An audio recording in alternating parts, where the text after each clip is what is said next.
Hi hello ನಮಸ್ತೆ welcome to my channel. ನಾವು ಇವತ್ತು ಸೇವಾ ಸಿಂಧುವಲ್ಲಿ ಜಾತಿ ಮತ್ತು ಆದಾಯದ ಬಗ್ಗೆ ಡಾಕ್ಯುಮೆಂಟ್ಸ್ಗಳು ಮತ್ತೆ ಹೇಗೆ ಅಪ್ಲೈ ಮಾಡುವುದಂತ ನೋಡ್ಕೊಂಡು ಬರೋಣ. ನೋಡಿ, ಮೊದಲಿಗೆ ಬೇಕಾಗುವ ದಾಖಲೆಗಳು ಇಲ್ಲಿದೆ. ಇದರಲ್ಲಿ ಇಷ್ಟು ದಾಖಲೆಗಳು ಬೇಕಾಗುತ್ತೆ. ನೆಕ್ಸ್ಟ್ ನೋಡಿ, ಸೇವಾ ಸಿಂಧು ಲಾಗಿನ್ ಅಲ್ಲಿ ಹೋಗ್ಬೇಕು. ಲಾಗಿನ್ ಪೇಜ್ ಅಲ್ಲಿ ನಿಮ್ಗೆ ಡಿಪಾರ್ಟ್ಮೆಂಟ್ ಕಡೆಯಿಂದ ಕೊಟ್ಟಿರುವಂತಹ ಮೊಬೈಲ್ ನಂಬರ್ ಅಥವಾ ಇಮೇಲ್ ಐಡಿ ಹಾಕಿ ಪಾಸ್ವರ್ಡ್ ಹಾಕಿ ಲಾಗಿನ್ ಮಾಡ್ಬೇಕಾಗತ್ತೆ. ನೆಕ್ಸ್ಟ್ ನೀವು ಲಾಗಿನ್ ಪ್ರೊಸೀಡ್ ಆದ್ಮೇಲೆ ಲಾಗಿನ್ ಪೇಜ್ಗೆ ಹೋಗುತ್ತೆ. ಲಾಗಿನ್ ಪೇಜ್ ಅಲ್ಲಿ ನಿಮ್ಗೆ ನೋಡಿ ಲೆಫ್ಟ್ ಸೈಡ್ ಅಲ್ಲಿ ಆಲ್ ಸರ್ವಿಸಸ್ ಅಂತ ಬರುತ್ತೆ. ಅಲ್ಲಿ ವಿ ಆಲ್ ಸರ್ವಿಸಸ್ ಮೇಲೆ ಕ್ಲಿಕ್ ಕೊಟ್ರೆ ನಿಮ್ಗೆ ನೆಕ್ಸ್ಟ್ ಪೇಜ್ ಓಪನ್ ಆಗುತ್ತೆ. ನೆಕ್ಸ್ಟ್ ವರ್ಕ್ ಡೀಟೇಲ್ಸ್ ಏನಿದೆ, ರೆವಿನ್ಯೂ ಡಿಪಾರ್ಟ್ಮೆಂಟ್ ಸರ್ವಿಸ್ ಎಲ್ಲ ಓಪನ್ ಆಗುತ್ತೆ. ಅಲ್ಲಿ ಸರ್ಚ್ ಅಲ್ಲಿ ನೀವು ರೆವಿನ್ಯೂ ಅಂತ ಸರ್ಚ್ ಮಾಡಿದ್ರೆ ನಿಮ್ಗೆ 5 ಆಪ್ಷನ್ಸ್ ಬರುತ್ತೆ. ಈಗ ಇರೋ ಸೇವಾ ಸಿಂಧು ಸರ್ವಿಸಸ್ ಅಲ್ಲಿ 5 ಸರ್ವಿಸಸ್ ಲಿಸ್ಟ್ ಅಲ್ಲಿ ಬರುತ್ತೆ. ಅದರಲ್ಲಿ ನಮ್ಗೆ application for revenue applying revenue services ಮೇಲೆ ಕ್ಲಿಕ್ ಮಾಡಿದ ಕೂಡಲೇ ನೆಕ್ಸ್ಟ್ ಪೇಜ್ ಕಂದಾಯ ಇಲಾಖೆ revenue department application for applying revenue services page open ಆಗುತ್ತೆ. ಇದರಲ್ಲಿ ನಿಮ್ಗೆ ನೋಡಿ ಅಲ್ಲಿ click here for revenue services option ಇದೆ ನೋಡಿ, ಅದರ ಮೇಲೆ ಕ್ಲಿಕ್ ಮಾಡ್ಬೇಕಾಗತ್ತೆ. ಇಲ್ಲಿ ಕ್ಲಿಕ್ ಮಾಡಿದ ಕೂಡಲೇ ನಿಮ್ಗೆ ನಾಡ ಕಚೇರಿ ಸೈಟ್ಗೆ ಡೈವರ್ಟ್ ಆಗುತ್ತೆ. ನಾಡ ಕಚೇರಿ 5.0 ವರ್ಷನ್ಗೆ ಅಪ್ಡೇಟ್ ಆಗುತ್ತೆ. ಇಲ್ಲಿ ನೆಕ್ಸ್ಟ್ ಪೇಜ್ ನೋಡಿ ಈ ತರ ಬರುತ್ತೆ. ಇದರಲ್ಲಿ ನಿಮ್ಗೆ ಮೇನ್ ಇಂಪಾರ್ಟೆಂಟ್ ಆಗಿ 2 ಆಪ್ಷನ್, ಸರ್ಟಿಫಿಕೇಟ್ ಕನ್ನಡದಲ್ಲಿ ಬೇಕಾ ಅವರಿಗೆ ಔಟ್ಪುಟ್ ಸರ್ಟಿಫಿಕೇಟ್ ಕನ್ನಡ ಅಥವಾ ಅಪ್ಲಿಕೇಶನ್ ಕನ್ನಡದಲ್ಲಿ ಹಾಕ್ಬೇಕಾ ಇಂಗ್ಲಿಷ್ ಅಲ್ಲಿ ಹಾಕ್ಬೇಕು. ಇಲ್ಲಿ ನೀವು ಸೆಲೆಕ್ಟ್ ಮಾಡ್ಲಿಕ್ಕಿದೆ ನೋಡಿ, ಅಲ್ಲಿ ಕನ್ನಡ ಸೆಲೆಕ್ಟ್ ಮಾಡಬಹುದು, ಇಂಗ್ಲಿಷ್ ಸೆಲೆಕ್ಟ್ ಮಾಡಬಹುದು. ಹೆಚ್ಚಾಗಿ ಸರ್ಟಿಫಿಕೇಟ್ ಗಳನ್ನು ಇಂಗ್ಲಿಷ್ ಅಲ್ಲಿ ಅಪ್ಲೈ ಮಾಡುವುದು ಒಳ್ಳೆಯದು. ಯಾಕಂತ ಹೇಳಿದ್ರೆ ಪ್ರತಿಯೊಂದು ಅಕ್ಷರ ಇಂಗ್ಲಿಷ್ ಅಲ್ಲಿ ಏನ್ ಟೈಪ್ ಮಾಡ್ತಾ ಆಲ್ಫಾಬೆಟಿಕ್ ಸೇಮ್ ಟು ಸೇಮ್ ಅದರಾಗೆ ಟೈಪ್ ಮಾಡ್ಲಿಕ್ಕೆ ಈಸಿ ಆಗುತ್ತೆ, ಟೈಪಿಂಗ್ ಈಸಿ ಆಗುತ್ತೆ. ಹಾಗೇನೆ ಕನ್ನಡದಲ್ಲಿ ಕೂಡ ಮಾಡಬಹುದು. ಕನ್ನಡದಲ್ಲಿ ನೀವು ಮಾಡುವುದಾದ್ರೆ ಅಲ್ಲಿ ನೀವು ಗೂಗಲ್ ಇನ್ಪುಟ್ ಟೂಲ್ ಅಂತ ಸಿಗುತ್ತೆ. ಗೂಗಲ್ ಇನ್ಪುಟ್ ಟೂಲ್ ಅಲ್ಲಿ ನೀವು ಟೈಪ್ ಮಾಡಿದ್ರೆ ಆಟೋಮೆಟಿಕ್ ಆಗಿ ಕ್ಲಿಯರ್ ಆಗಿ ಯಾವುದೇ ಮಿಸ್ ಮ್ಯಾಚ್ ಇಲ್ಲದೆ ಟೈಪ್ ಮಾಡಬಹುದು. ಮಿಸ್ ಮ್ಯಾಚ್ ಅಂತ ಇರುವ ಆಪ್ಷನ್ಸ್ ನಿಮ್ಗೆ ಕ್ಲಿಯರ್ ಆಗುತ್ತೆ. ಇಲ್ಲಿ ನೆಕ್ಸ್ಟ್ ನೋಡಿ, ಅಲ್ಲಿ ನ್ಯೂ ರಿಕ್ವೆಸ್ಟ್ ಅಲ್ಲಿ ಮೇಲ್ಗಡೆ ಓಮೋ new request pending transaction print get application status ಅಂತ ಇರುತ್ತೆ. ಇದರಲ್ಲಿ ನೀವು ನ್ಯೂ ರಿಕ್ವೆಸ್ಟ್ ಸೆಲೆಕ್ಟ್ ಮಾಡಬೇಕು. ನ್ಯೂ ರಿಕ್ವೆಸ್ಟ್ ಅಲ್ಲಿ ಕ್ಯಾಸ್ಟ್ ಸರ್ಟಿಫಿಕೇಟ್ ಸೆಲೆಕ್ಟ್ ಮಾಡಬೇಕಾಗುತ್ತೆ. ಅದರಲ್ಲಿ caste certificate, income and asset certificate ಅಂದ್ರೆ EWS ಸರ್ಟಿಫಿಕೇಟ್ ಇದೆ, minority certificate, OBC central certificate ಇದೆ. ಅದರಲ್ಲಿ ನೀವು ಕ್ಯಾಸ್ಟ್ ಸರ್ಟಿಫಿಕೇಟ್ ಸೆಲೆಕ್ಟ್ ಮಾಡಬೇಕಾಗುತ್ತೆ. ಕ್ಯಾಸ್ಟ್ ಸರ್ಟಿಫಿಕೇಟ್ ಸೆಲೆಕ್ಟ್ ಮಾಡಿದ ಕೂಡಲೇ ನಿಮಗೆ ಫಸ್ಟಿಗೆ ಇನ್ಫಾರ್ಮೇಶನ್ ಬರುತ್ತೆ. ಅದರಲ್ಲಿ ಏನೆಲ್ಲ ಡಾಕ್ಯುಮೆಂಟ್ ಬೇಕು, ಎಷ್ಟು ಅಮೌಂಟ್ ಪೇ ಮಾಡಬೇಕಾಗುತ್ತೆ ಎಲ್ಲ ಬರುತ್ತೆ. ಅಲ್ಲಿ ಪ್ರೊಸೀಡ್ ಅಂತ ಆಪ್ಷನ್ ಇರುತ್ತೆ. ಪ್ರೊಸೀಡ್ ಕ್ಲಿಕ್ ಮಾಡಿದ ಕೂಡಲೇ ನಿಮಗೆ 2 ಆಪ್ಷನ್ ಕೇಳುತ್ತೆ. ನೀವಲ್ಲಿ ಪ್ರೊಸೀಡ್ ಅಂತ ಹೋದ್ರೆ ಅಲ್ಲಿ ನಿಮಗೆ 2 ಆಪ್ಷನ್ಸ್ ಕೇಳುತ್ತೆ. ಅಲ್ಲಿ ನಿಮಗೆ do you have ration card, yes or no. Ration card ಇದೆ ಅಂತ ಹೇಳಿದ್ರೆ ಎಸ್ ಅಂತ ಕ್ಲಿಕ್ ಮಾಡಿ ರೇಷನ್ ಕಾರ್ಡ್ ಅನ್ನು ಟೈಪ್ ಮಾಡಿದ ಮೇಲೆ ಒಂದು ಸಲ ರೇಷನ್ ಕಾರ್ಡ್ ಟೈಪ್ ಮಾಡಿದ ಕೂಡಲೇ ಪ್ರೊಸೀಡ್ ಅಂತ ಕ್ಲಿಕ್ ಮಾಡಬೇಕಾಗತ್ತೆ. ನೀವು ಪ್ರೊಸೀಡ್ ಅಂತ ಕ್ಲಿಕ್ ಮಾಡಿದ್ರೆ ಮಾತ್ರ ಅಲ್ಲಿ ಸೆಲೆಕ್ಟ್ ಅಪ್ಲಿಕ್ಯಾಂಟ್ ಅಲ್ಲಿ ರೇಷನ್ ಕಾರ್ಡ್ ಅಲ್ಲಿ ಇರುವವರ ಹೆಸರು ಡಿಸ್ಪ್ಲೇ ಆಗುತ್ತೆ. ಹಾಗೇನೆ ರೇಷನ್ ಕಾರ್ಡ್ ಇರುವವರ ಹೆಸರು ನೀವು ಸೆಲೆಕ್ಟ್ ಮಾಡಿದ ಮೇಲೆ ಪುನಃ ನೀವು ಪ್ರೊಸೀಡ್ ಅಂತ ಕ್ಲಿಕ್ ಮಾಡಬೇಕಾಗತ್ತೆ. ಇಲ್ಲಿ 2 ಬೆನಿಫಿಟ್ ಇದೆ. ಒಂದು ಅಂತ ಹೇಳಿದ್ರೆ ಅವರದ್ದು OTC ಸರ್ಟಿಫಿಕೇಟ್ ಇದ್ರೆ ಅಥವಾ ಆಲ್ರೆಡಿ ಸರ್ಟಿಫಿಕೇಟ್ ಇದ್ರೆ ಅದು ನಿಮ್ಗೆ ಇಲ್ಲಿ ಡಿಸ್ಪ್ಲೇ ಆಗುತ್ತೆ. ಇನ್ನೊಂದು, ಒಂದು ವೇಳೆ OTC ಸರ್ಟಿಫಿಕೇಟ್ ಇಲ್ಲ ಅಂತ ಹೇಳಿದ್ರೆ ಅದು ಅಪ್ಲಿಕೇಶನ್ ಸೈಟ್ಗೆ ನಮ್ಮನ್ನು ಮೂವ್ ಮಾಡುತ್ತೆ. ಒಂದು ವೇಳೆ OTC ಸರ್ಟಿಫಿಕೇಟ್ ಇದೆ ಅಂತ ಹೇಳಿದ್ರೆ ನೀವು ಆ ಸರ್ಟಿಫಿಕೇಟ್ ನಂಬರ್ ಅನ್ನು ಕಾಪಿ ಮಾಡಿಕೊಂಡು ಅಲ್ಲಿ ಪ್ರಿಂಟ್ ಅಲ್ಲಿ ರೀಪ್ರಿಂಟ್ ಆಪ್ಷನ್ಗೆ ಹೋಗಿ ಅಲ್ಲಿ ಅದರದ್ದು ನೀವು ಮರುಮುದ್ರಣ ರೀಪ್ರಿಂಟ್ ಕೊಡಬಹುದು. ಅಲ್ಲಿ ನೀವು ರೇಷನ್ ಕಾರ್ಡ್ ನೋ ಅಂತ ಕೊಟ್ಟ ಕೂಡಲೇ ಪ್ರೊಸೀಡ್ ಕೊಟ್ರೆ ಅದು ನಿಮಗೆ ಡೈರೆಕ್ಟ್ ಆಧಾರ್ ಡೀಟೇಲ್ಸ್ ಹಾಕ್ಲಿಕ್ಕೆ ಬರುತ್ತೆ. ಅಲ್ಲಿ name as per Aadhaar English ಅಂತ ಬಂದಿದೆ. ಯಾಕಂತ ಹೇಳಿದ್ರೆ ನಾನು ಆಲ್ರೆಡಿ ಇಂಗ್ಲಿಷ್ ಲ್ಯಾಂಗ್ವೇಜ್ ಅಲ್ಲಿ ಸರ್ಟಿಫಿಕೇಟ್ ಬೇಕು ಅಂತ ಹಾಕಿದ್ದೇನೆ. ಅಲ್ಲಿ ಆಧಾರ್ ನಂಬರ್ ಹಾಕಿ ಸಬ್ಮಿಟ್ ಮಾಡಿದ ಕೂಡಲೇ ಅವರದ್ದು ಆಲ್ರೆಡಿ ಅವರು ಅದರಲ್ಲಿ ಬೇಸಲ್ಲಿ ಅವರು ಆಲ್ರೆಡಿ ಸರ್ಟಿಫಿಕೇಟ್ ಅಪ್ಲಿಕೇಶನ್ ಮಾಡಿದ್ದಾರೆ, ಅವ್ರದ್ದು ಆಲ್ರೆಡಿ ರನ್ನಿಂಗ್ ಇರೋ ಸರ್ಟಿಫಿಕೇಟ್ ಇದೆ ಅಂತ ಹೇಳಿದ್ರೆ ಅಲ್ಲಿ ಸರ್ಟಿಫಿಕೇಟ್ ನಂಬರ್ ಡಿಸ್ಪ್ಲೇ ಆಗುತ್ತೆ. ಅದನ್ನು ಆ ಸರ್ಟಿಫಿಕೇಟ್ ನಂಬರ್ ಅನ್ನು ಕಾಪಿ ಮಾಡಿ ನಾವು ಅದನ್ನು ರೀಪ್ರಿಂಟ್ ಆಪ್ಷನ್ ಅಲ್ಲಿ ಪ್ರಿಂಟ್ ತೆಗೆದು ಕೊಡಬಹುದು. ಹಾಗೇನೆ ಒಂದು ವೇಳೆ ಅಲ್ಲಿ ಸರ್ಟಿಫಿಕೇಟ್ ಇಲ್ಲ ಅಂತ ಹೇಳಿದ್ರೆ ನಮಗೆ ಅಪ್ಲಿಕೇಶನ್ ಮಾಡುವ ಅಪ್ಲಿಕೇಶನ್ ಏನೆಲ್ಲ ಟೈಪ್ ಮಾಡಬೇಕು ಆ ಪೇಜ್ಗೆ ನೆಕ್ಸ್ಟ್ ಪೇಜ್ಗೆ ಅದು ಮೂವ್ ಆಗುತ್ತೆ. ಅದರಲ್ಲಿ ಡಿಸ್ಟಿಕ್, ತಾಲೂಕು, ಆಮೇಲೆ ಹೋಬ್ಳಿ ವಿಲೇಜ್ ಎಲ್ಲ ಆಟೋಮೆಟಿಕ್ ಬಂದಿರುತ್ತೆ. ಆಧಾರ್ ಬೇಸ್ಡ್ ಅಲ್ಲಿ ಅಪ್ಲಿಕೇಶನ್ ಮಾಡಿದ್ರಿಂದ ಅಲ್ಲಿ ಅಪ್ಲಿಕೆಂಟ್ ನೇಮ್ ಆಟೋಮೆಟಿಕ್ ಬಂದಿರುತ್ತೆ. ಅಲ್ಲಿ ನೀವು ಫಾದರ್ ನೇಮ್ ಟೈಪ್ ಮಾಡಬೇಕಾಗುತ್ತೆ, ಮದರ್ ನೇಮ್ ಟೈಪ್ ಮಾಡಬೇಕು. ಅಡ್ರೆಸ್ ಆಲ್ರೆಡಿ ಸರಿ ಇದ್ರೆ ಬಂದದ್ದು ಅದೇ ಇರುತ್ತೆ, ಇಲ್ಲಾಂದ್ರೆ ಕರೆಕ್ಟ್ ಮಾಡ್ಕೊಳ್ಬೇಕಾಗುತ್ತೆ. ಪಿನ್ ಕೋಡ್ ಹಾಕಬೇಕು. ಮೊಬೈಲ್ ನಂಬರ್ ಹಾಕಿದ್ಮೇಲೆ ನೀವು ಸೆಂಡ್ OTP ಕೊಡಬೇಕು. ಇಲ್ಲಿ ಏನು ಅಂತ ಹೇಳಿದ್ರೆ ಸೆಂಡ್ OTP ಆದ್ಮೇಲೆ ಅದನ್ನು OTP ಹಾಕಿ ವೆರಿಫೈ ಕೊಡಬೇಕು. ನೆಕ್ಸ್ಟ್ ಇಮೇಲ್ ಅಕೌಂಟ್ ಏನು ಹಾಕಿರ್ತೀರಿ ಅದಕ್ಕೆ ಕೂಡ OTP ಸೆಂಡ್ ಮಾಡಬೇಕು. ಅದು OTP ಅನ್ನು ಹಾಕಿ ವೆರಿಫೈ ಕೊಡಬೇಕು. ಬಟ್ ಇಲ್ಲಿ ಟೈಪ್ ಮಾಡುವಾಗ ಯಾವುದೇ ಎಕ್ಸ್ಟ್ರಾ ಸ್ಪೇಸ್ ನೇಮಲ್ಲಿ ಆಗ್ಬೋದು, ಯಾವುದೇ ನೇಮಲ್ಲಿ ಅಪ್ಲಿಕೆಂಟ್ ನೇಮ್ ಆಟೋಮೆಟಿಕ್ ಬರುತ್ತೆ. ಫಾದರ್ ನೇಮ್, ಮದರ್ ನೇಮಲ್ಲಿ ಯಾವುದೇ ಕನ್ನಡ ಅಥವಾ ಇಂಗ್ಲೀಷಲ್ಲಿ ಎರಡರಲ್ಲಿ ಟೈಪ್ ಮಾಡುವಾಗ ಕೂಡ ಸೇಮ್. ಅದರಲ್ಲಿ ಏನು ಎಕ್ಸ್ಟ್ರಾ ಸ್ಪೇಸ್, ಜಾಸ್ತಿ ಸ್ಪೇಸ್ ಕೊಟ್ಟುವುದು ಹಾಗೆಲ್ಲ ಮಾಡಲಿಕ್ಕಿಲ್ಲ. ನೆಕ್ಸ್ಟ್ ಏನು ಅಂತ ಹೇಳಿದ್ರೆ ಇಲ್ಲಿ ಇನ್ನೊಂದು ಆಪ್ಷನ್ ಕೇಳಿದೆ, do you want to push your certificate to DigiLocker. ಏನು ಅಂತ ಹೇಳಿದ್ರೆ ಇಲ್ಲಿ ಎಸ್ ಕೊಟ್ಟರೆ ಅವರ ಡಿಜಿಲಾಕರ್ಗೆ ಆಲ್ರೆಡಿ ಡಿಜಿಲಾಕರ್ ಅವರು ಮಾಡಿದ್ದಿದ್ರೆ ಅದು ಎಸ್, ಡಿಜಿಲಾಕರ್ಗೆ ಅದು ಪುಷ್ ಆಗುತ್ತೆ. ಇಲ್ಲ ನೋ ಅಂತಲೂ ಕೊಡ್ಬೋದು. ನೆಕ್ಸ್ಟ್ ಇನ್ನೊಂದು ಇಂಪಾರ್ಟೆಂಟ್ ಏನು ಅಂತ ಹೇಳಿದ್ರೆ mode of delivery. Mode of ಡೆಲಿವರಿಯಲ್ಲಿ ಎರಡು ಆಪ್ಷನ್ ಬರುತ್ತೆ. ಒಂದು ನಿಮಗೆ ಇನ್ ಪರ್ಸನ್, ಇನ್ನೊಂದು ಸ್ಪೀಡ್ ಪೋಸ್ಟ್. ಇನ್ ಪರ್ಸನ್ ಅಂತ ನೋಡಿದರೆ ಅದು ಅಡಿಷನಲ್ ಡೆಲಿವರಿ ಚಾರ್ಜ್ ಏನು ಇರಲ್ಲ. ಪೋಸ್ಟ್ ಅಂತ ಕೊಟ್ಟರೆ 41 ರೂಪೀಸ್ ಸಮಥಿಂಗ್ ಎಕ್ಸ್ಟ್ರಾ ಪೇ ಮಾಡಲಿಕ್ಕೆ ಬರುತ್ತೆ. ನೆಕ್ಸ್ಟ್ ಅಂತ ಪೇಜ್ ಕ್ಲಿಕ್ ಮಾಡಬೇಕಾಗುತ್ತೆ. ನೆಕ್ಸ್ಟ್ ಪೇಜಲ್ಲಿ ನೋಡಿ, ಇದರಲ್ಲಿ ರಿಸರ್ವೇಷನ್ ಕ್ಯಾಟಗರಿ ನೋಡಿದರೆ category 1, category 2A, category 2B, 3A, 3B ಬರುತ್ತೆ. ಇದರಲ್ಲಿ ಕ್ಯಾಟಗರಿ 1 ಮತ್ತು SC ST ಏನಿದೆ ಅದಕ್ಕೆ ಅದು ಅಪ್ಲೈ ಮಾಡಿ ಸೆಲೆಕ್ಟ್ ಮಾಡಿದ್ರೆ ಅಂತ ಹೇಳಿದ್ರೆ ಅದರಲ್ಲಿ ಅವರಿಗೆ ಕ್ಯಾಸ್ಟ್ ಸರ್ಟಿಫಿಕೇಟ್ ಮಾತ್ರ ಬರುತ್ತೆ. ಇನ್ಕಮ್ ಸರ್ಟಿಫಿಕೇಟ್ ಅವರಿಗೆ ಸಪ್ರೇಟ್ ಆಗಿ ಅಪ್ಲೈ ಮಾಡಬೇಕಾಗುತ್ತೆ. ನೆಕ್ಸ್ಟ್ 2A, 2B, 3A, 3Bಯಲ್ಲಿ ಕ್ಯಾಸ್ಟ್ ಮತ್ತು ಇನ್ಕಮ್ ಸರ್ಟಿಫಿಕೇಟ್ ಒಟ್ಟಿಗೆ ಬರುತ್ತೆ. ಇದು ನೀವು ಗಮನದಲ್ಲಿ ಇಟ್ಕೊಳ್ಬೇಕು. ಕ್ಯಾಟಗರಿ 1 ಅಥವಾ ಶೆಡ್ಯೂಲ್ ಕಾಸ್ಟ್, ಶೆಡ್ಯೂಲ್ ಟ್ರೈಬ್ ಇದ್ರೆ ಅವರಿಗೆ ನೀವು ಇದು ಅಪ್ಲೈ ಮಾಡಬೇಕು. ನೆಕ್ಸ್ಟ್ ಸಪ್ರೇಟ್ ಇನ್ಕಮ್ ಕೂಡ ಅಪ್ಲೈ ಮಾಡಬೇಕಾಗುತ್ತೆ. ನೆಕ್ಸ್ಟ್ ಈಗ ನೀವು ಕ್ಯಾಟಗರಿ ಚೂಸ್ ಮಾಡಿದ್ರೆ ಅಂತ ಹೇಳಿದ್ರೆ ಅಲ್ಲಿ ಕ್ಯಾಸ್ಟ್ ಮೇಲೆ ಕ್ಲಿಕ್ ಮಾಡಿದ್ರೆ ಅಲ್ಲಿ ನಿಮಗೆ ಎಲ್ಲ ಆ ಕ್ಯಾಟಗರಿಯಲ್ಲಿ ಬರುವಂತಹ ಕಾಸ್ಟ್ಗಳದ್ದು ಡೀಟೇಲ್ ಸಿಗ್ತದೆ. ಅಂದರೆ ಕ್ಯಾಸ್ಟ್ ಇದ್ದು ನೇಮು ಎಲ್ಲ ಡಿಸ್ಪ್ಲೇ ಆಗುತ್ತೆ. ಅದರಲ್ಲಿ ನೀವು ಯಾವ ಕಾಸ್ಟ್ ಅವರದ್ದು, ಅವರೇನು ಓಲ್ಡ್ ಸರ್ಟಿಫಿಕೇಟ್ ಅಥವಾ TC ಕೊಟ್ಟಿರ್ತಾರೆ ಅದರಲ್ಲಿ ಅವರ ಕ್ಯಾಸ್ಟ್ ಏನಿದೆ ಅಂತ ನೋಡಿ, ಪ್ಲಸ್ ಅವರ ಜೊತೆ ಒಂದ್ಸಲ ಕನ್ಫರ್ಮ್ ಮಾಡಿ ಅದನ್ನು ಸೆಲೆಕ್ಟ್ ಮಾಡಬೇಕಾಗತ್ತೆ. ನೆಕ್ಸ್ಟ್ ಆ್ಯನ್ಯುವಲ್ ಇನ್ಕಮ್ ಎಷ್ಟು ಹಾಕಬೇಕು. ನಿಮಗೆ ಆ್ಯನ್ಯುವಲ್ ಇನ್ಕಮ್ ನೀವು ಎಷ್ಟೇ ಹಾಕಿದ್ರು ಕೂಡ ಅದು ಆಟೋಮೆಟಿಕಲಿ ಅದನ್ನು ಚೇಂಜಸ್ ಮಾಡುವಂಥ ರೈಟ್ಸ್ ಡಿಪಾರ್ಟ್ಮೆಂಟ್ಸ್ಗೆ ಇದೆ. ಅವರ ಇನ್ಕಮ್ ಸೋರ್ಸ್ ನೋಡಿ ಅವರು ಅದನ್ನು ಚೇಂಜಸ್ ಮಾಡ್ಬೋದು. ನೆಕ್ಸ್ಟ್ ನೀವು ಅಪ್ಲಿಕೇಶನಲ್ಲಿ 1 lakhs ಹಾಕಿದ್ದೀರಿ, ಅವರು 1,20,000 ಆಗ್ಬೋದು, 1,40,000 ಆಗ್ಬೋದು, ಎಷ್ಟು ಹಾಕ್ಬೋದು ಅದು ಅವರಿಗೆ ಬಿಟ್ಟು. ನೀವು ಅಪ್ಲಿಕೇಶನ್ ಹಾಕುವಾಗ ಏನು ಹಾಕ್ತೀರಿ ಅದು ಅದಕ್ಕೂ ಸಂಬಂಧ ಇರುವುದಿಲ್ಲ. ಇದನ್ನು ನೀವು ಏನು ಮಾಡಬೇಕು, ಕಸ್ಟಮರ್ಗೆ ಕರೆಕ್ಟಾಗಿ ನೀವು ಹೇಳ್ಬೇಕಾಗುತ್ತೆ. ನೆಕ್ಸ್ಟ್ ಬರುವಂಥದ್ದು ಪರ್ಪಸಲ್ಲಿ ನೋಡಿ 3 ಆಪ್ಷನ್ ಬರುತ್ತೆ, ಎಜುಕೇಷನ್, ಎಂಪ್ಲಾಯ್ಮೆಂಟ್, ಅದರ್. ಇಲ್ಲಿ ಎಜುಕೇಷನ್ ಸ್ಟೂಡೆಂಟ್ಸ್ ಯಾರಾದ್ರೂ ಇದ್ರೆ ಅವರಿಗೆ ಎಜುಕೇಷನ್ ಪರ್ಪಸ್ಗಾದ್ರೆ ಎಜುಕೇಷನ್ ಸೆಲೆಕ್ಟ್ ಮಾಡಬೇಕು. ಎಂಪ್ಲಾಯ್ಮೆಂಟ್, ಈಗ ಗೌರ್ಮೆಂಟ್ ಎಂಪ್ಲಾಯಿಗೆ ಅವರಿಗೆ ಎಂಪ್ಲಾಯ್ಮೆಂಟ್ಗೋಸ್ಕರ ಅವರಿಗೆ ಇರುತ್ತೆ ಅಂತ ಹೇಳಿದ್ರೆ ಎಂಪ್ಲಾಯ್ಮೆಂಟ್ ಸೆಲೆಕ್ಟ್ ಮಾಡಬೇಕು. ಇಲ್ಲ ಪರ್ಪಸ್ ಅದರ್, ಅದು ಎರಡು ಬಿಟ್ಟು ಉಳಿದವರೆಲ್ಲ ಅದರ್ ಆದಮೇಲೆ ಸೆಲೆಕ್ಟ್ ಮಾಡಿದ್ಮೇಲೆ ನೆಕ್ಸ್ಟ್ ಆಪ್ಷನ್ ಕ್ಲಿಕ್ ಮಾಡಬೇಕಾಗತ್ತೆ.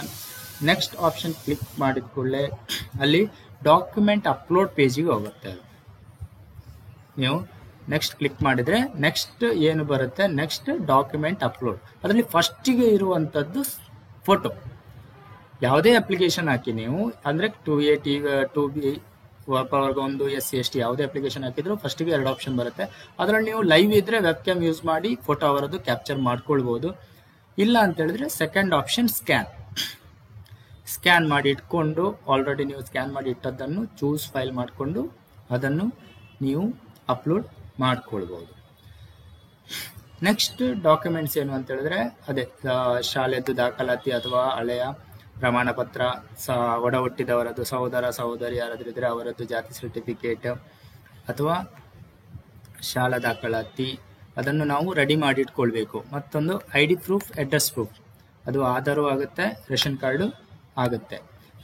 ಇಷ್ಟು ಡಾಕ್ಯುಮೆಂಟನ್ನು ನೀವು ಮೊದಲೇ ಸ್ಕ್ಯಾನ್ ಮಾಡಿ ಇಟ್ಕೊಳ್ಬೇಕಾಗುತ್ತೆ. ಫೋಟೋ JPG ಅಲ್ಲಿ ಇರಬೇಕು. ಎಲ್ಲ ಡಾಕ್ಯುಮೆಂಟ್ಗಳು PDF ಅಲ್ಲಿ ಸ್ಕ್ಯಾನ್ ಮಾಡಿ ಇಟ್ಕೊಳ್ಬೇಕಾಗುತ್ತೆ. ಇದರಲ್ಲಿ ಇಂಪಾರ್ಟೆಂಟ್ ಇದೆ ನೋಡಿ, ಅಲ್ಲಿ ಏನು ರೆಡ್ ಮಾರ್ಕಲ್ಲಿ ಡಾಟ್ಸ್ ಇದೆ, ಸ್ಟಾರ್ ಮಾರ್ಕ್ ಇದೆ, ಅದು ಇಂಪಾರ್ಟೆಂಟ್ ಆಗಿರುತ್ತೆ. ಇದರಲ್ಲಿ ಇಂಪಾರ್ಟೆಂಟ್ ಏನು ಕೊಟ್ಟಿದ್ದಾರೆ, ID ಪ್ರೂಫ್ ಮತ್ತೆ ಅಡ್ರೆಸ್ ಪ್ರೂಫ್ ಮಾತ್ರ ಇಂಪಾರ್ಟೆಂಟ್ ಅಂತ ಕೊಟ್ಟಿದ್ದಾರೆ. ಬಟ್ ಅಲ್ಲಿ ಓಲ್ಡ್ ಕ್ಯಾಸ್ಟ್ ಸರ್ಟಿಫಿಕೇಟ್ ಅಲ್ಲಿ ನೀವು ಅಥವಾ TC ಇದ್ರೆ TC ಅಥವಾ ಸಹೋದರ ಸಹೋದರಿಯದ್ದು ಪ್ರಮಾಣ ಪತ್ರ, ಹಾಗೇನೆ ಅವರದ್ದೇ ಓಲ್ಡ್ ಕ್ಯಾಸ್ಟ್ ಸರ್ಟಿಫಿಕೇಟ್ ಇದ್ರೆ ಅವರದ್ದು, ಅಥವಾ ಮಗುವಿದ್ದು ಮಕ್ಕಳದ್ದು ಮಾಡೋದಾದ್ರೆ ತಂದೆದ್ದಿದ್ರೆ ತಂದೆದ್ದನ್ನು ಅಪ್ಲೋಡ್ ಮಾಡಬೇಕಾಗುತ್ತೆ. ಈಗ ನೋಡಿ ಅಲ್ಲಿ ನಾವು ನೋಡಿ ಅಲ್ಲಿ ಸ್ಕ್ಯಾನ್ ಮಾಡಿಟ್ಟಿದ್ದೇವೆ, ಫೋಟೋ ಸ್ಕ್ಯಾನ್ ಮಾಡಿಟ್ಟಿದ್ದೇವೆ, ಚೂಸ್ ಮಾಡಿದ್ವಿ, ಅಪ್ಲೋಡ್ ಆಟೋಮೆಟಿಕಲಿ ಆಗುತ್ತೆ. ನೆಕ್ಸ್ಟ್ ID ಪ್ರೂಫ್ ಮತ್ತೆ ಅಡ್ರೆಸ್ ಪ್ರೂಫ್ ಓಲ್ಡ್ ಕ್ಯಾಸ್ಟ್ ಅನ್ನು ಅಪ್ಲೋಡ್ ಮಾಡಬೇಕಾಗುತ್ತೆ. ನೀವು ಫೈಲ್ ಚೂಸ್ ಮಾಡಿದ ಮೇಲೆ ಅಪ್ಲೋಡ್ ಡಾಕ್ಯುಮೆಂಟ್ ಅಂತ ಕ್ಲಿಕ್ ಮಾಡಲೇಬೇಕು. ನೀವಲ್ಲಿ ಸೆಲೆಕ್ಟ್ ಮಾಡಿದ ಕೂಡಲೇ ಆಗುದಿಲ್ಲ, ಅಲ್ಲಿ ನೋಡಿ ಫೈಲ್ ಅಪ್ಲೋಡೆಡ್ ಅಂತ ಬರಬೇಕು. ಅದು ಕೂಡ 200 KB ಒಳಗಡೆನೆ ಇರಬೇಕು, ಇಲ್ಲಾಂದ್ರೆ ಅಪ್ಲೋಡ್ ಆಗುದಿಲ್ಲ. ಅಲ್ಲಿ ನೋಡಿ ಅಪ್ಲೋಡ್ ಮಾಡಿದ ಮೇಲೆ ಎಲ್ಲ ಕ್ಲಿಯರ್ ಆಯಿತು ಅಂತ ಹೇಳಿದ್ರೆ ನೀವು ಸಬ್ಮಿಟ್ ಅಂತ ಕೊಡಬೇಕಾಗತ್ತೆ. ಫೈಲ್ ಪ್ರತಿ ಸಲ ನೀವು ಫೈಲ್ ಅಪ್ಲೋಡ್ ಮಾಡುವಾಗ ಫೈಲ್ ಅಪ್ಲೋಡೆಡ್ ಸಕ್ಸಸ್ಫುಲಿ ಅಂತ ಬರುತ್ತೆ, ಓಕೆ ಕೊಡಬೇಕು. ನೆಕ್ಸ್ಟ್ ಎಲ್ಲ ಕರೆಕ್ಟ್ ನೀವು ಎಲ್ಲ ಅಪ್ಲೋಡ್ ಮಾಡಿದ್ದೀರಿ, ಕನ್ಫರ್ಮ್ ಇದೆ, ಸೇಮ್ ಫೈಲ್ ಅವರದ್ದೇ ಫೈಲ್ ಅಪ್ಲೋಡ್ ಮಾಡಿದ್ದೀರಿ ಅಂದರೆ ಬೇರೆಯವರ ಫೈಲ್ ಅದಕ್ಕೆ ಅಪ್ಲೋಡ್ ಮಾಡಲಿಲ್ಲ, ಅವರದ್ದೇ ಡಾಕ್ಯುಮೆಂಟ್ಸನ್ನು ಅಪ್ಲೋಡ್ ಮಾಡಿದ್ದೀರಿ ಅಂತ ಹೇಳಿದ್ರೆ ನೀವು ನೆಕ್ಸ್ಟ್ ಒಂದ್ಸಲ ರೀಚೆಕ್ ಮಾಡ್ಕೊಳ್ಳಿ, ಎಲ್ಲ ಡಾಕ್ಯುಮೆಂಟ್ ನೀವು ಅಪ್ಲೋಡ್ ಮಾಡಿದ್ದೀರಿ ಅಂತ ಕರೆಕ್ಟ್ ಇದೆ ಅವರದ್ದೇ ಅಂತೇಳಿ. ಆಮೇಲೆ ಸಬ್ಮಿಟ್ ಕ್ಲಿಕ್ ಮಾಡಬೇಕು. ಸಬ್ಮಿಟ್ ಕ್ಲಿಕ್ ಮಾಡಿದ ಕೂಡಲೇ ನಿಮಗೆ ಈ GSC ನಂಬರ್ ಇದು RD ನಂಬರ್, ಇದು ಇಂಪಾರ್ಟೆಂಟ್, ಇದು ಜನರೇಟ್ ಆಗುತ್ತೆ. ಆ RD ನಂಬರನ್ನು ನೀವು ಬರೆದಿಟ್ಕೊಳ್ಬೋದು, ಕಾಪಿ ಮಾಡಿ ಇಟ್ಕೊಳ್ಬೋದು, ಫರ್ದರ್ ಪ್ರೊಸೆಸಿಂಗ್ಗೆ ನಿಮಗೆ ಯೂಸ್ ಆಗುತ್ತೆ. ಓಕೆ, ಇದು ಕರೆಕ್ಟ್ ಇದೆ ಅಂತ ಹೇಳಿದ್ರೆ ನಿಮ್ದು ರೈಟ್ ಆದ್ರೆ ಅಂತ ಹೇಳಿದ್ರೆ ಓಕೆ ಕೊಡಿ. ಓಕೆ ಕೊಟ್ಟ ಕೂಡಲೇ ನೋಡಿ ಪ್ರೊಸೀಡ್ ಟು ಇ-ಸೈನ್ ಆಪ್ಷನ್ಗೆ ಬರುತ್ತೆ.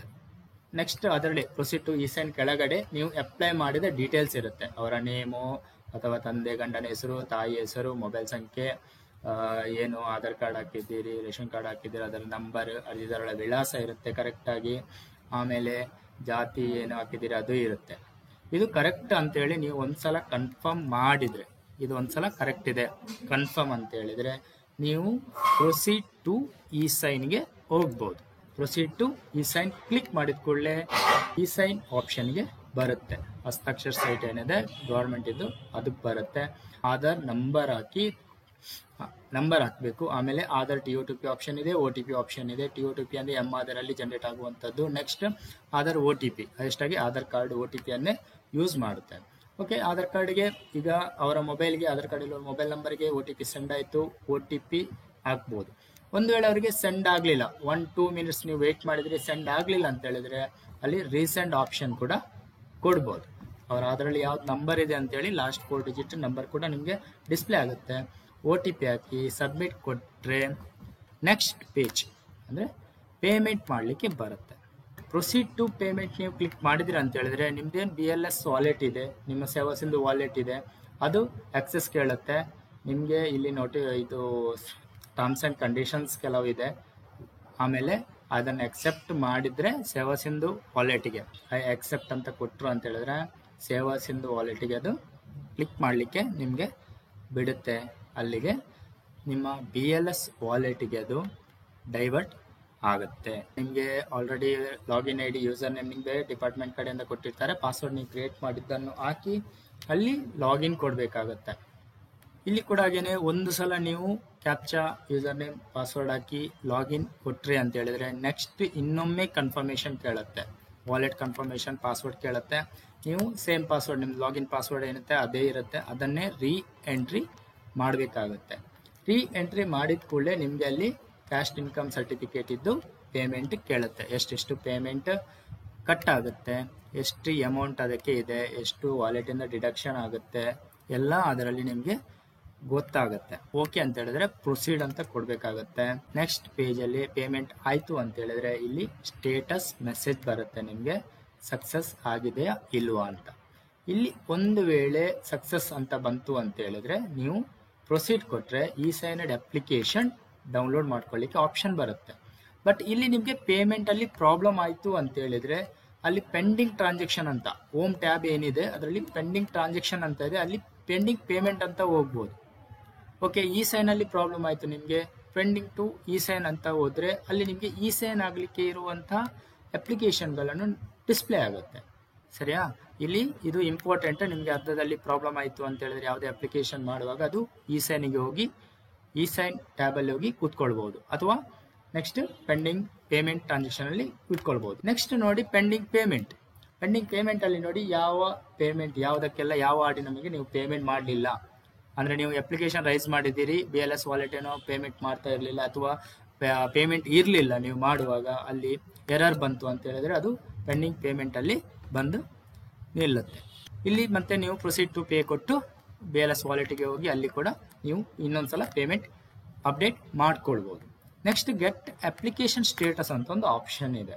ಇದರಲ್ಲಿ ವೆರಿ ಇಂಪಾರ್ಟೆಂಟ್ ಒಂದು ಥಿಂಗ್ ಏನಂತ ಹೇಳಿದ್ರೆ, ನಿಮಗೆ ಅಪ್ಲಿಕೇಶನ್ ಡೌನ್ಲೋಡ್ ಆಗಲಿಲ್ಲ, ನಿಮಗೆ ಪೇಮೆಂಟ್ ಎಲ್ಲ ಆಯಿತು, ಅಪ್ಲಿಕೇಶನ್ ಡೌನ್ಲೋಡ್ ಆಗಲಿಲ್ಲ ಅಥವಾ ಅಪ್ಲಿಕೇಶನ್ ಪ್ರಿಂಟ್ ಬರಲಿಲ್ಲ, ಏನೋ ಒಂದು ಸಮಸ್ಯೆ ಆಯಿತು ಅಂತ ಹೇಳಿದ್ರೆ ನೀವು ಇಲ್ಲಿ ಅಪ್ಲಿಕೇಶನ್ ಸ್ಟೇಟಸ್ ಅಲ್ಲಿ ನೀವು ಆ RD ನಂಬರ್ ಆವಾಗಲೇ ಹೇಳಿದ್ದೇನೆ, ಅದು RD ನಂಬರ್ ನಿಮಗೆ ಈಗ ಯೂಸ್ ಬೀಳುತ್ತೆ. ಆ RD ನಂಬರ್ ಅನ್ನು ಹಾಕಿ ಚೆಕ್ ಸ್ಟೇಟಸ್ ಅಂತ ಕೊಟ್ಟರೆ ಅಲ್ಲಿ ಡೀಟೇಲ್ಸ್ ಬರುತ್ತೆ. ಆ ಸ್ಟೇಟಸ್ ಏನಿದೆ RD ನಂಬರ್ ಇದ್ದು, ಈಗ ಕ್ಯಾಶ್ ಸರ್ಟಿಫಿಕೇಟ್ ಅಪ್ಲಿಕೇಶನ್ ರಿಸೀವ್ಡ್ ಅಂತ ಆಗಿರುತ್ತೆ. ಫಸ್ಟ್ ನೀವು ಸ್ಟೇಟಸ್ ಕೊಟ್ಟರೆ ಅಲ್ಲಿ ರಿಸೀವ್ಡ್ ಅಂತ ಇರುತ್ತೆ, ಅವ್ರದ್ದು ಹೆಸರು ನೇಮ್ ಎಲ್ಲ ಇರುತ್ತೆ.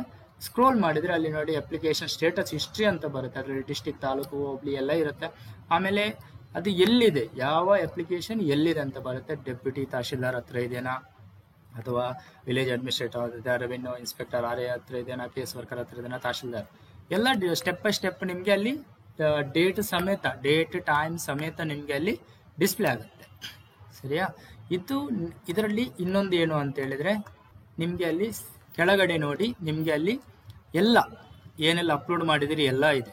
ಅಲ್ಲೊಂದು ಸೈನಡ್ ಅಪ್ಲಿಕೇಶನ್ ಅಂತ ಒಂದು ಆಪ್ಷನ್ ಇದೆ ನೋಡಿ, ಅದಕ್ಕೆ ಕ್ಲಿಕ್ ಮಾಡಿದ್ರೆ ನಿಮಗೆ ನೋಡಿ ಆ ಸೈನಡ್ ಅಪ್ಲಿಕೇಶನ್ ಓಪನ್ ಆಗುತ್ತೆ. ಅದನ್ನು ಡೌನ್ಲೋಡ್ ಮಾಡ್ಕೊಂಡ್ರೆ ಅದು ಅಪ್ಲಿಕೇಶನ್ ನಿಮಗೆ ಅಲ್ಲಿ ಸಿಗ್ಲಿಲ್ಲ, ಇಲ್ಲಿ ಡೌನ್ಲೋಡ್ ಮಾಡಿಕೊಂಡು ನೀವು ಅದನ್ನು ಅಪ್ಲಿಕೇಶನ್ ಅನ್ನು ಪ್ರಿಂಟ್ ಮಾಡ್ಕೊಳ್ಬಹುದು. ನೆಕ್ಸ್ಟ್ ಈ ಅಪ್ಲಿಕೇಶನ್ ಜೊತೆ ಎಲ್ಲ ಡಾಕ್ಯುಮೆಂಟ್ ಇಟ್ಟು ಅದನ್ನು ನಿಮ್ಮ ವಿಲೇಜ್ ಅಡ್ಮಿನಿಸ್ಟ್ರೇಟಿವ್ ಆಫೀಸರ್ಗೆ ಸಬ್ಮಿಟ್ ಮಾಡಬೇಕಾಗತ್ತೆ. ಯಾವುದೆಲ್ಲ ನೀವು ಏನೆಲ್ಲ ಅಪ್ಲೋಡ್ ಮಾಡಿದ್ದೀರಾ ಅದೆಲ್ಲ ಬೇಕು, ಫೈಲನ್ನು ವಿಲೇಜ್ ಅಡ್ಮಿನಿಸ್ಟ್ರೇಟಿವ್ ಆಫೀಸರ್ಗೆ ಸಬ್ಮಿಟ್ ಮಾಡಬೇಕು. ಇಷ್ಟು ಜಾತಿ ಮತ್ತು ಆದಾಯ ಅಪ್ಲಿಕೇಶನ್ ಮಾಡುವ ಬಗ್ಗೆ ಕೆಲವೊಂದು ಇನ್ಫಾರ್ಮೇಶನ್ಗಳು. ಇದು ಕ್ಲಿಯರ್ ಕಟ್ ಆಗಿದೆ, ಕ್ಲಿಯರ್ ಆಗಿ ನೋಡ್ಕೊಳ್ಳಿ, ಕ್ಲಿಯರ್ ಆಗಿ ನಿಮಗೆ ಅಪ್ಲೈ ಮಾಡ್ಕೊಳ್ಬಹುದು. ಆರಾಮಾಗಿ ಇದನ್ನು ನೋಡಿದ್ರೆ 1-2 ಸಲ ನೋಡಿದ್ರೆ ನಿಮಗೆ ಕ್ಲಿಯರ್ ಆಗಿ ಅಪ್ಲೈ ಮಾಡ್ಕೊಳ್ಬಹುದು, ಯಾವುದೇ ಸಮಸ್ಯೆಗಳಿಲ್ಲ. ಮತ್ತೆ ನಾನು ಆವಾಗಲೇ ಹೇಳಿದೆ, ಕನ್ನಡದಲ್ಲಿ ನಿಮಗೆ ಲ್ಯಾಂಗ್ವೇಜ್ ಬರ್ತಾ ಇಲ್ಲ, ಮಿಸ್ ಮ್ಯಾಚ್ ಬರ್ತಾ ಇದೆ, ಏನೋ ಒಂದು ಹೆಸರು ಇಂಗ್ಲೀಷಲ್ಲಿ ಇರುತ್ತೆ, ನೀವು ಕನ್ನಡದಲ್ಲಿ ಅದೇ ರೀತಿ ಟೈಪ್ ಮಾಡಿದ್ರು ಬರ್ತಾ ಇಲ್ಲ, ಆವಾಗ ಗೂಗಲ್ ಇನ್ಪುಟ್ ಟೂಲ್ ಕನ್ನಡ ಅಂತ ಸಿಗುತ್ತೆ, ಅದನ್ನು ಇನ್ಸ್ಟಾಲ್ ಮಾಡಿಕೊಂಡ್ರೆ ಆರಾಮಾಗಿ ನಿಮಗೆ ಆ ಟ್ರಾನ್ಸ್ಲೇಷನ್ ಪ್ರಾಬ್ಲಮ್ ಇರಲ್ಲ, 100% ಸಾಲ್ವ್ ಆಗಿರುತ್ತೆ. ಆದ್ದರಿಂದ ಅದನ್ನು ಡೌನ್ಲೋಡ್ ಮಾಡಿ ಇನ್ಸ್ಟಾಲ್ ಮಾಡಿಕೊಂಡು ಯೂಸ್ ಮಾಡಿ. ಬೇರೆ ನೀವು ಯೂಸ್ ಮಾಡ್ತಾ ಇದ್ರೆ ಬೇರೆ ಅಪ್ಲಿಕೇಶನ್ಗಳನ್ನು ಅದರಲ್ಲಿ ಕರೆಕ್ಟ್ ವರ್ಕ್ ಆಗ್ತದೆ ಅಂತ ಹೇಳಿದ್ರೆ ಅದು ಯೂಸ್ ಮಾಡಿ, ಏನು ಪ್ರಾಬ್ಲಮ್ ಇಲ್ಲ, ಅದು ನಿಮಗೆ ಬಿಟ್ಟದ್ದು. ನೀವು ಯಾವುದೇ ಅಪ್ಲಿಕೇಶನ್ ಅನ್ನು ಯೂಸ್ ಮಾಡ್ಕೊಳ್ಬಹುದು ಟ್ರಾನ್ಸ್ಲೇಷನ್ಗೆ. ಓಕೆ, ಇದಿಷ್ಟು ಇದರ ಬಗ್ಗೆ ಮಾಹಿತಿ, ಜಾತಿ ಮತ್ತು ಆದಾಯ ಸೇವಾ ಸಿಂಧುವಲ್ಲಿ ಗ್ರಾಮ 1ನಲ್ಲಿ ಹೇಗೆ ಸಲ್ಲಿಸುವುದಂತ. ಓಕೆ, ಇದಿಷ್ಟು ಮಾಹಿತಿ ನಾನು ಹೇಳಿದ್ದು ನಿಮಗೆ ಅರ್ಥವಾಗಿದೆ ಅಂತ ಇಟ್ಕೊಳ್ತೇನೆ. ನಮ್ಮ ಚಾನಲನ್ನು ಸಬ್ಸ್ಕ್ರೈಬ್ ಮಾಡಿ, ಲೈಕ್ ಮಾಡಿ, ವಿಡಿಯೋ ಲೈಕ್ ಮಾಡಿ, ಶೇರ್ ಮಾಡಿ. ಧನ್ಯವಾದಗಳು.